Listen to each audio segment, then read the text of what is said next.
What's going on, YouTube? R to the double E dash ZON coming at y'all once again. And the last video you guys saw from me was my remembrance / tribute video to the great Satoru Iwata, late great CEO and global president of Nintendo. And just me remembering his life, his legacy, his impact, and voicing my emotions and my thoughts on his sudden and tragic passing, which is we're all still dealing with, to be honest with you.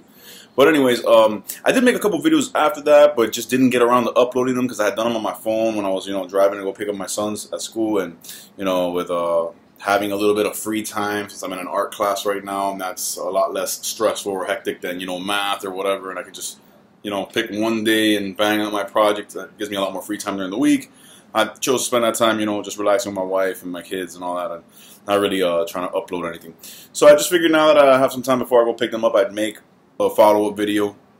And basically, what I did was after I made that remembrance video, I'm not really sure if I mentioned it or not in that video, but what I wanted to do and what I was urging, or what I wanted to urge gamers to do, those who were affected by the passing of Satoru Iwata, and just those who can acknowledge what a great impact and influence he was on the gaming industry, I wanted to urge them to basically use this following week, since this passing till now, this past week that passed, to just commemorate him and honor him. And the only and real valuable way that I felt we could do that as a gaming community was to do what he loved and what he gave his life's work to, which was play games.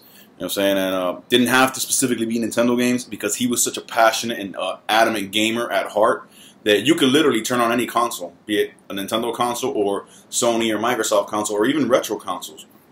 And just by switching those consoles on and enjoying your favorite games and having fun doing that, that is a fitting tribute and honor to that man, because that's what he was at his heart. His soul, he was a gamer.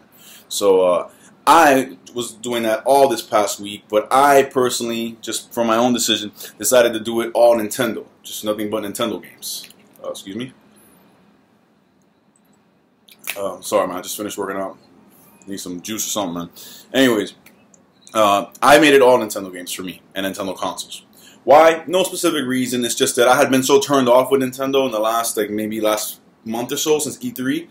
And this kind of just jolted me and brought me back to, playing Nintendo stuff and just realizing that whether the company is doing things that I like at the current moment or not is irrelevant. They've done that throughout their history. They've done good, they've done bad, they've pissed me off, they've made me scream with joy. I always come back to them because their content and their games are timeless, and they're just the best in the industry, in my opinion. I don't really care in this particular case what anybody else's opinion is, because this is my way of honoring the man, and this is what I think about games. So I made it all Nintendo. I played nothing but Wii U, Wii, and GameCube. I also wanted to throw 64 in there, but I didn't get around to it, so mainly those three consoles.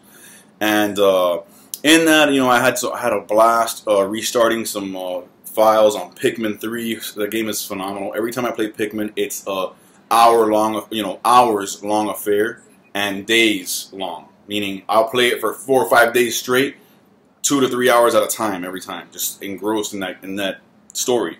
I also started over Wind Waker HD. Love that game. Getting further in it. But really, and I played a lot of GameCube too, man. GameCube, I love the GameCube. I always go back to that system. I go back to all my systems, but the Nintendo systems in specific, you can go back to them and just, it's like you never left. You know what I'm saying? And it's like the games have not worn off in their magic and their effect and in their fun factor. So, but the console that stole the show for me this entire past week, that in doing this tribute to Satoru Iwata in my gaming time, that really just snuck up and, for lack of a better term, bit me in the butt, man. The retro bug bit me with this specific strain, and it's none other than the original Nintendo Wii. All right, this is the console for those of you who live under a rock, don't know what it looks like. And I had the stand for it. I just didn't want to bring the whole thing out. Yeah, man, the Nintendo Wii, the original Wii, not the Wii U. As you guys know, it's my second favorite console of all time. I have a 2-part video series documenting why it's my favorite video of all time. I'm sorry, my second favorite console of all time, behind the mighty N64. But in that video, I realized, the reason I'm making this video is I realized over this last week, there's another reason that I never mentioned in that 2-part video series about the Wii being my second favorite console. There's another thing about the Wii that I didn't mention in that video that makes it such an amazing console that I didn't realize until this past week, after all these years. And that's basically well, I'm gonna show you real quick some of the main games I was playing over the last week on the Wii, and then I'll get into what I wanted to say about the Wii. No particular order. I was playing The Sims Castaway 2 from EA. Super fun title. Wii Sports Resort. Man, this is a gem. Bully Scholarship Edition. I think this and The Sims Castaway might be the only two non-exclusive titles I played. But Bully Scholarship Edition on the Wii is, as you guys know, one of my favorite games of that generation. And the superior version of Bully is the one on Wii, just because of the motion controls. I say that every time, but it's the truth. Legend of Zelda Twilight Princess. I think at the end of the day, will I fluctuate and go back and forth? This is my favorite Zelda of all time. Victorious Boxers Revolution. This is an amazing boxing game. Really good motion controls. You will work up a sweat playing this because this ain't Wii Sports Boxing. This is like combinations going crazy, frantic, ducking, dodging. Man, it's awesome. And it has that anime art style. Real good storytelling. Super Mario Galaxy, the original. Not even the sequel, even though the sequel is superior. This game is just this man. The Conduit. First-person shooter exclusive for the Nintendo Wii, made by High Voltage Software and Sega. Superior motion controls in a first-person shooter right here. This and GoldenEye 007 are the reasons I can never play a first-person shooter with dual sticks again. The Wiimote Nunchuck is the best way to go for that. Endless Ocean 2 Blue World, my favorite game on the Wii. I just love the idea of the freedom of just putting on a scuba tank and going into all these amazing alien environments, and I say alien as far as alien to the human beings. Just diving to depths unknown and discovering creatures and shipwrecks and all that. I love that sense of freedom and adventure. So the game is amazing, man. And last but not least, last night I was playing Metroid Prime 3 Corruption. Beast. Anyways, those are the games I've been playing. I played a couple others, but I just didn't bring them out. Oh man, the Nintendo Wii. What can I say, bro? I mean, you've heard from me many times in the past why it's my second favorite console of all time. As I said, there's a 2-part video on that reality on my channel, 15 minutes each. So I have a lot to say about the console. But the one main thing I noticed about this gem of a console that I never mentioned in those videos, and I didn't notice it until this past week after all these years playing it again, is I laugh at the people, quote-unquote gamers, that laugh at me or us because we consider the Wii to be such a spectacular system. The people that call it a gimmicky kid's toy, it sold so much because soccer moms and grandmas were buying it and it was such a casual system, it wasn't for the real gamer. I laugh my behind off at those people because they expose themselves as non-gamers with that ignorant statement alone. Because, I mean, and the ones that really get me are the ones that are straight up so-called Nintendo fans that say the Wii is when I stopped liking Nintendo, or the Wii is the system I skipped out on because it just seems like Nintendo abandoned me and they went for the casual audience.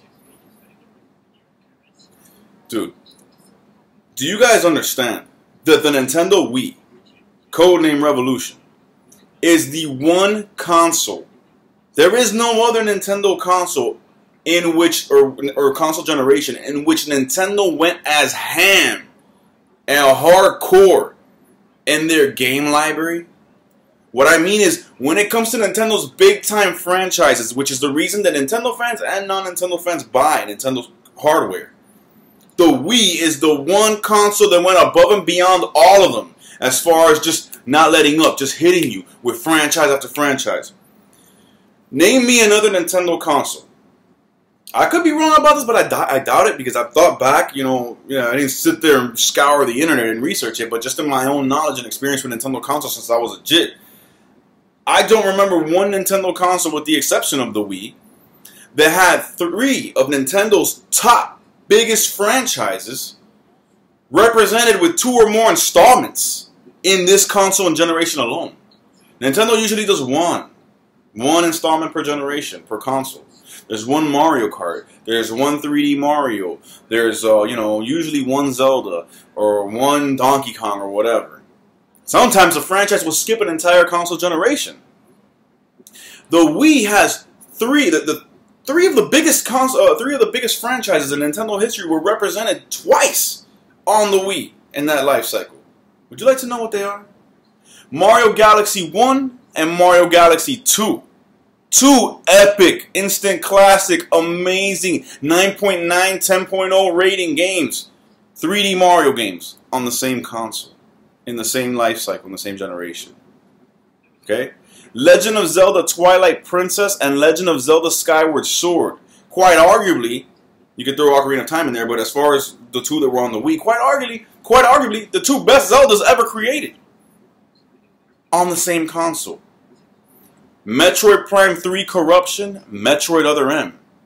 2 epic Metroid titles with 2 distinct styles of gameplay. Now, I know Metroid Other M receives a little bit of flack from Metroid fans in specific because it changed a lot of the conventions of Metroid. But even the Metroid fans that don't give it the respect they give Prime still say it's a really good game. It's just not a good Metroid game. Be that as it may. 2 Metroid titles, full-fledged Metroid titles, story-driven Metroid titles on the same console. Nintendo's never done that with any other system. Add to that the franchises that they brought back, like Kirby with Kirby's Epic Yarn. Like Donkey Kong Country Returns. We hadn't seen the Donkey Kong Country since Super Nintendo. Donkey Kong Country Returns. Okay, they brought back 007 GoldenEye, remade that bad boy, and it's every bit as good as the original, with motion controls that were beautiful. Brand new epic franchises like Red Steel 1 and 2, like Endless Ocean 1 and 2, like Suda 51's No More Heroes 1 and 2. They brought back Punch-Out with Punch-Out Wii.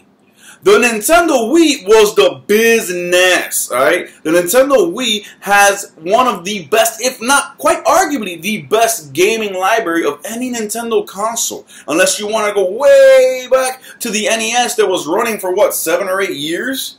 And had all those games because it was basically the only show in town.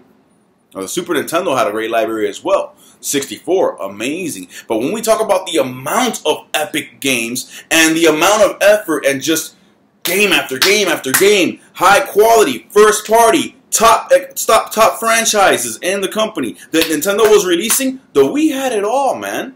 The Wii had it all. But most gamers couldn't look over this. They couldn't get over the way this looked. They couldn't get away how unconventional this looked. Newsflash. There are 2 controllers that I hold as the dons in the video game world history, period. The Nintendo 64, because it introduced the analog joystick, which introduces to full 3-dimensional control and 3D graphics. Never been done.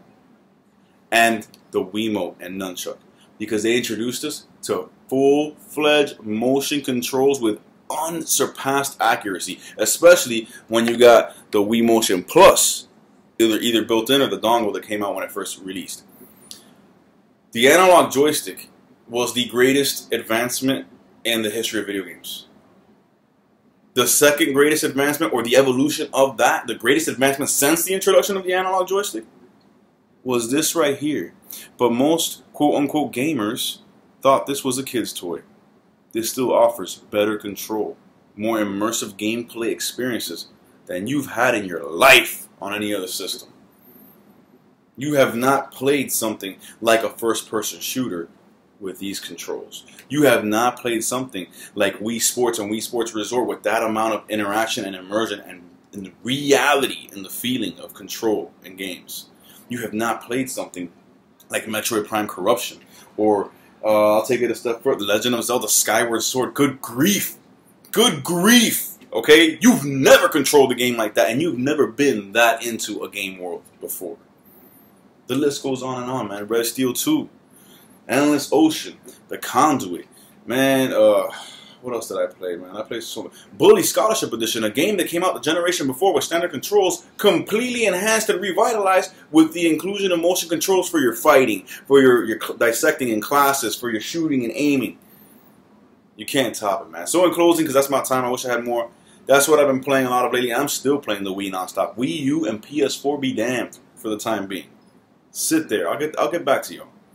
Right now, I'm on that Wii, man, and I'm just hitting up all my old classics, starting over games and files and stories, and just loving it, man.